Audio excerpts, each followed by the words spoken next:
This is Ron. And this is Dave. Hey, Dave, Hey, Ron. how you doing? Great. What's up to, buddy? Have you gotten in any trouble lately? That's my question. No, been kind of staying out of it. At least I hope so. Well, a little finds bit me of trouble sometimes. never hurt anybody. Because that kind of leads into our motto.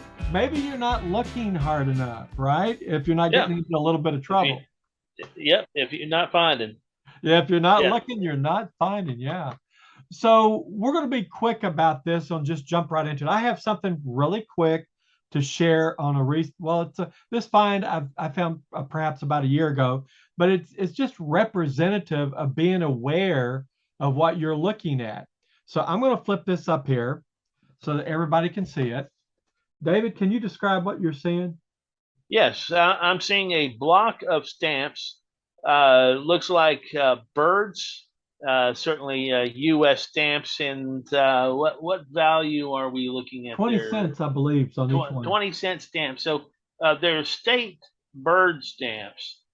So we've got Nebraska, Nevada, New Hampshire, New Jersey, et cetera, et cetera, Yeah. and the state bird of each one of them. So that's a beautiful set there, Ron. A really nice little find. Whether it's as a decoration where these folks have framed it, or if just for the what do they call that, philatist that collects stamps. Yes. Well, the thing about this is I didn't put it in the frame. I bought it like this. And can you guess how much I paid for it?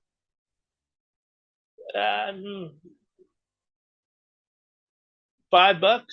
That's a pretty good guess. I mean, and if you look at there's 1, 2, 3, 4, 5 rows, and there's 10 columns. There's 50 stamps on there. 50 stamps at 20 cents a piece. That's $10. I paid $3 for it. So immediately $3. When I saw this framed stamp sheet, it's a sheet, I thought immediately, this is beautiful. And for $3, I'm willing to pay it.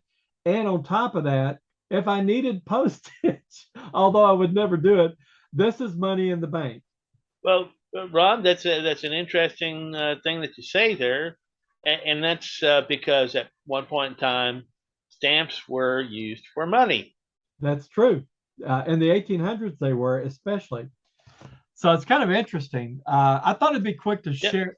Good to share something quick like that. Ron, would you say you traded a $3 bill for a $10 bill? I like to look at it that way. Sure. What type of return is that? 333%. That's right. Pretty good. Although in the last episode, it's not like paying. What'd you pay for that puzzle? $2. Yeah. You paid $2 for a $2,800 60-something 1960-something 68 puzzle produced by a well-known artist and sculptor. Yes. That is my goal to achieve right there. You set the example, Dave. That is a nice one. So what's the motif of this episode? Well, we're kind of looking at some tokens and collectibles. I've got one that's just a real interesting little one to pass by you. I paid $5 Sinclair. For this. Hold it up a little bit higher. Sinclair, a great name in oil. Well, that's complimentary of the oil paperweight I showed in episode or two before this. Yeah, so oil, Petroliana, always Texiana, because Texas, that's a big industry in Texas. Yeah, so just a nice little small piece, probably not valued a lot more than what I paid for it. What did you pay for it, if you don't mind? I paid $5 for it. Can you flip it around and let us take a look at the back? So it has some type of serial number or something on the back. It's not in focus, Dave.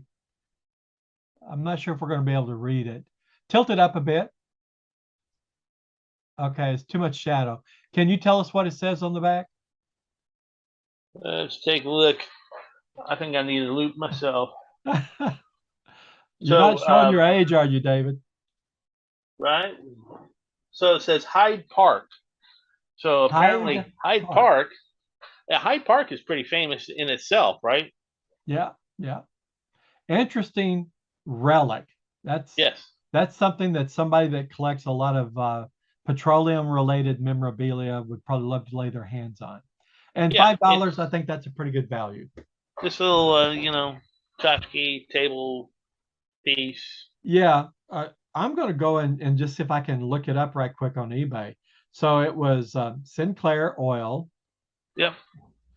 CLAIR oil, um, copper coaster, Yeah. you would say maybe? Yeah. Probably say that. All right.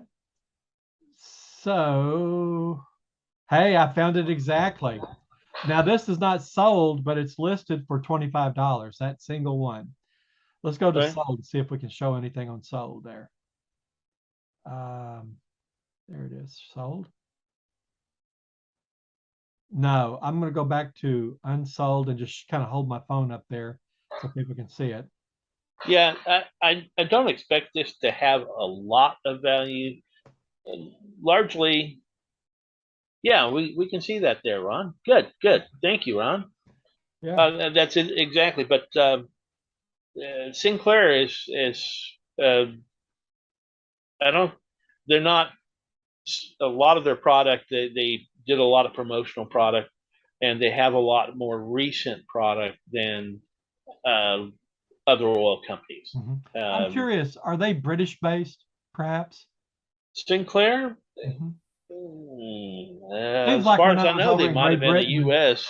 it I'm seems like not real when I was schooled over in on Great that. Britain, it seems like there were a lot of Sinclair gas stations But or something to that effect. well, there's a lot of Sinclair gas stations to the north of us. I Okay. know, the green dinosaur Oh, of course, symbol. of Yeah, course. that's Sinclair. Yes.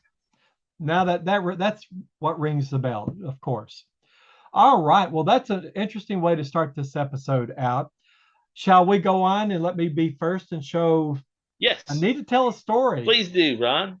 David and I often will and deal with one another.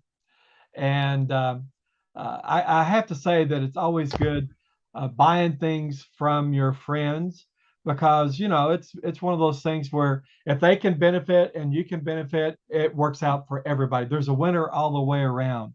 Yes. So we did this, and I'm going to share with you what I bought from David, and then he can talk a little bit maybe about where he found it if he remembers. So let me switch cameras here. We're going to go to this right here. That's my coin microscope. You see that right there? So I'm going to switch to my coin microscope. There we go. What is Union that, David? forever. It says Union forever. Do you know what type of token that is? That would be a Civil War token, Ron. Yeah. Absolutely. The story behind these is that during the war, and this is also true in the early part of the 1800s, but during the Civil War, there wasn't a lot of currency circulating, and they probably pulled the copper to be used in the war effort, both North and South.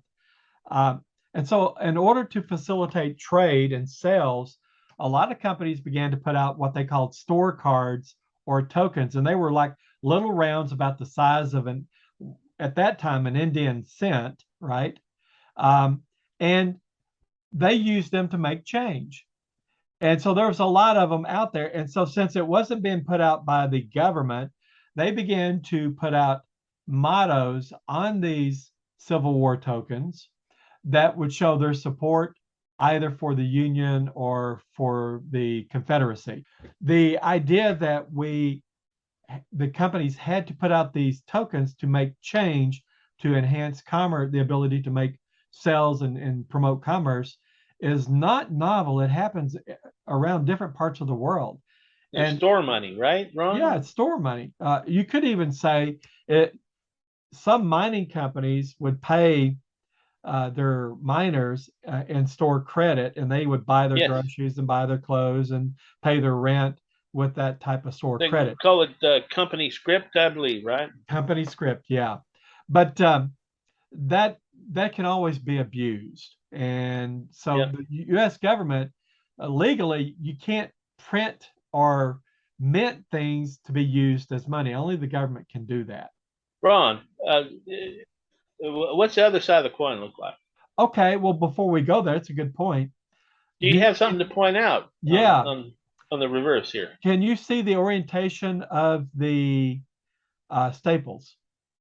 Yes, yes. They're vertical and horizontal. So I'm going to flip it over. And now the orientation of the staples are the same. But what are you seeing? I'm seeing that it's not square with the other side, Ron. Yeah, it's not a coin flip or a metal flip. A coin flip Yeah, is when you flip a coin from heads to tails, the orientation is still straight up and down. A right. metal flip is when you flip it side to side, it's still straight up. This is something called rotated dies, and Wow. it makes the token even more desirable. Now, this token is 1863. Yes. So let's do a little bit of ciphering if you don't mind. That's 37 to 1900, and we're 122 years on. So that's 155 years old. So it's a 155-year-old token. It has historical tie-ins to the Civil War and those times, and it is rotated dies. How many boxes does that check, David? Three, Ron. Yeah, three very good Easily. boxes. Absolutely. Which you can extend that to Civil War collectors, war collectors. There are Militaria, yes. military, yes. Yeah, So there's actually a bit more that checks the yeah. boxes for. So what David probably didn't know when I was showing interest in it and bought this from him is I have an extensive collection of Civil War tokens, and I'll probably share this token again over on my other channel, Empire Coins and Collectibles, along with some of those other tokens and chat about them because they come in lots of different varieties. There are even errors. There's one Union token that says something like if you tear the Union down, shoot him on the spot. Instead of spot, SPOT, it was spoot, SPOOT. So perhaps spelling wasn't the best skill set at that time. I'm just saying, I Right. don't know. And can you imagine the argument over that spelling Oh, error? absolutely. Or the motto. Exactly. Exactly. All right, I'm going to change over and let's see what you've got. You've got some interesting tokens, don't you? Oh, sure, Ron. Yeah, I got something I'd like to share with you. So, Ron showed you, I guess, the Civil War token there. So Mhm. that is super interesting in that there are times in our lives, in our economies, where there's been a desire to uh, develop another stream of way of being able to maintain trade, Mhm. right? And then, of course, then there's people that just don't have the money. So there have been particular points in time where, uh, let's say, the Depression or Hooverville, where people have fallen on hard times. And Ron had brought up what was it, hard luck tokens? Was that what you referred to? And Yeah, that was actually a reference to tokens from an earlier era, which I had really taken to mean the same type of tokens that we see here in front of you, which are the ones where they've encased a coin, usually a penny, in a almost a cylindrical aluminum. Sometimes there are different materials, but aluminum's been real popular. I think that there's been one where they had an irradiated dime that that was close. But if yeah, you David, you're see out of focus and you're a little off screen. right, Come back to go to the other. There you go, right there. so as you can see, there's advertising on the back of these. This one's got a wheat penny in it. One of the things that I always thought was cool, and this is one of the the cool factors that I like to look at is uh, UC 5754. Well, that was the phone number that you call to reach M&M Coin and Machine Company, the advertising that's on the Oh back wow, of that this. this particular one has, not only is it a token for the exonumismatist, but it is a collectible for the coin collector because it relates to coins. Can you go to your left or right to get it back on screen? There you go. Yeah, tilt it back a little bit. There you go. Hold it right there.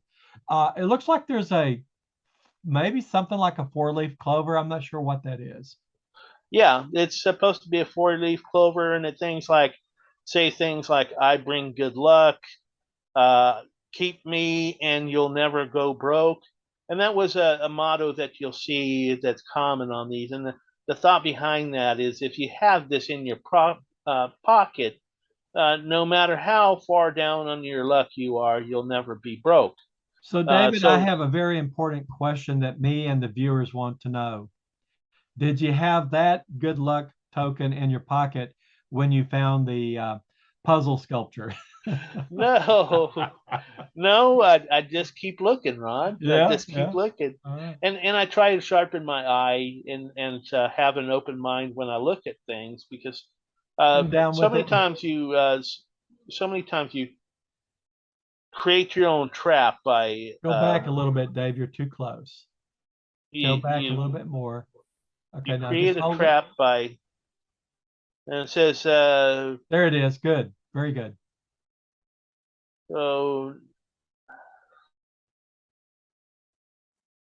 it says given to me by Talmadge Lloyd, and it says my advertising man, and it's All right. TA4 1686. So, in other words, again, where they're using the letters for the numbers, that was an earlier form of writing out telephone numbers. And the previous one, you could see that it only had two digits before the uh, two-digit prefix before the suffix of the four letters. So you can kind of tell the age of some of these tokens that you come across by the telephone numbers that they might have on the advertising, That's an at excellent least to point. give you a general idea. Pick that back up and let's show the heads side again.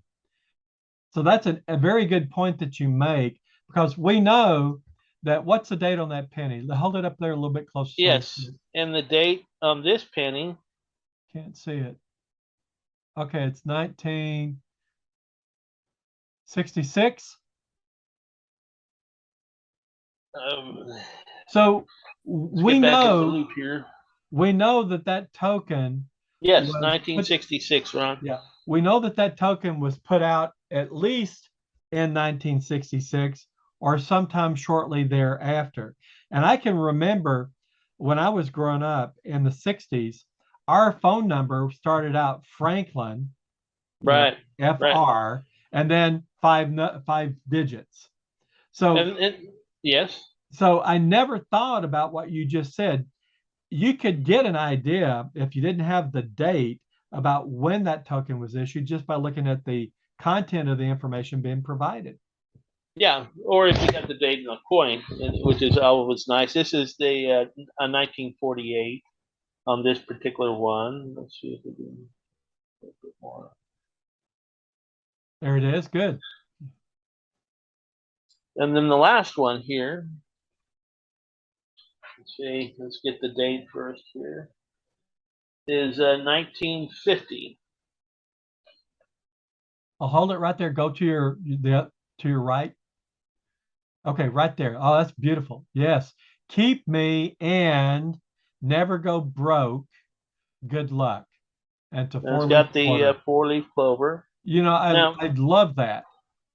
now it says Askins on the back, family clothes, and it says easy credit. Now, this is a wheat penny that's in there. And it says this coin is worth $2 in credit or $20 to purchase. at Wow. Askins. That's Wow. pretty I wonder if powerful they there. were a wholesaler. I'm not sure what type of business, because there's a big discrepancy between $2 toward credit or $20 toward purchase. That's huge. In that time, at that Yeah. time you could get Coca-Cola for a nickel. And what did I say? 1950. Yeah, 50, 40s, 50s, around that time. Well, the coin was a 1950, Yeah. 1950D. So somewhere around that period. But one of the things that impressed me about this particular one, even though it's not so old, it is very well worn. I mean, this one got a lot of love there, Ron. That's an excellent point. People did carry these things around in their pocket. I have a very, very dear uncle. He's 83. He lives over in South Carolina. I can remember as a young child, he had a lucky chain that he kept in his pocket, and I could see him pull it out of his pocket and flip it around his finger and then unflip it. He's had it plated many times. Sometimes a friend working at his company would plate it for him, but he still has that chain and he carries it around in his pocket. Wow. Can you Right, right. imagine that? Yeah, A lot of people kept these things as a good luck charm. yeah, yeah. For a while they had lucky rabbit's feet. Thankfully, that went away. But Yeah, there's too many crippled rabbits running around. yes, Well, Dave, I think with that silliness, I think we're done with this episode. Do you have any final thoughts and advice you can give to our viewers? well, Ron, keep an open mind. Value, uh, I would say, is in the eye of the beholder. You do want to pick up things that you might want to keep yourself. I go out that with that in mind when I'm looking, because there's also occasionally find a uh, I'll find a set of horseshoes. The game. Yeah, yeah. Horseshoes game. For $7 or something, Hmm. and Hmm. and I like horseshoes, so I picked up a set one day. Yeah, And I paid $7 instead of 20 something dollars at yeah, the store, yeah. but it was brand new in the box. So, Absolutely. keep that in mind when you're out there looking. That it might be something that you want. Occasionally, that's what I find. And then there's always those little bonus things that give you that little kick when you're saying, "I found a treasure." Yeah. You know what my sister-in-law says about when you say, I found a treasure? She goes, prove it, sell it. Right. My wife's still telling me that. Yeah, exactly. Sometimes it's just like you're gonna have to pull it from my cold dead hands as a collector. Well, I'm good at collecting it. I'm not so good at parting with it. Yeah, exactly, exactly. Well, listen, thanks, Dave, for joining me, and it's always a pleasure working with you on our Show and Tell Prospecting YouTube channel. With that, guys and Thank gals, you, Brian. always remember, what should they remember, Dave? That if you're not looking, you're not finding. You're finding nothing. Is that proper English? I don't think so. All right. You have a good one and be careful out there, and also good hunting. All the Thank you. best. Good hunting. Take care.